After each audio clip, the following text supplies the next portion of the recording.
I think that what we're talking about, I mean, let's be honest. Let's be honest. Let's try to have an honest conversation.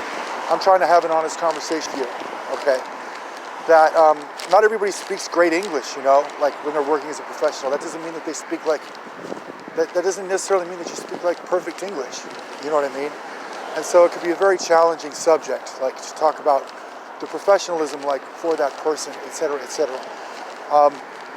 I think that if you're not talking about your potential, then there's something wrong. When you do speak perfect English, you know, and what you could see is just something that's really of concern is that we just keep turning this into a game, like about that conclusion, for instance, like sit and wonder. Do you need to sit and wonder? No, you do not need to sit and wonder, you know, and that you're having too much fun, like with that game. You know what I mean? And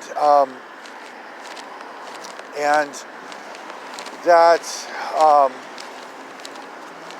well, so I mean, what is it that you think? You think that you're not qualified to do what? You're not qualified to be like a member of society?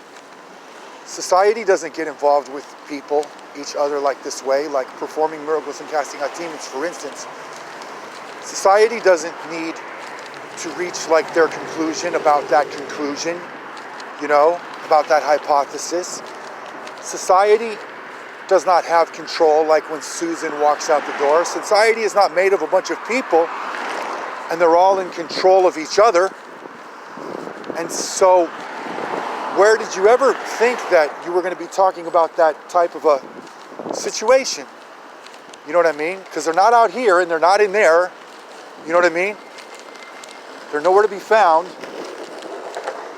So what is this about this important conversation? I mean, are you sure that you believe in that type of a conversation? We've been talking about some new kind of territory for these subjects, and I'm not sure that you do. He's got a dinosaur collection, you know, and that's not actually his dinosaur collection. It's a religious conversation, and there's a writ of habeas corpus, and he's mistaken.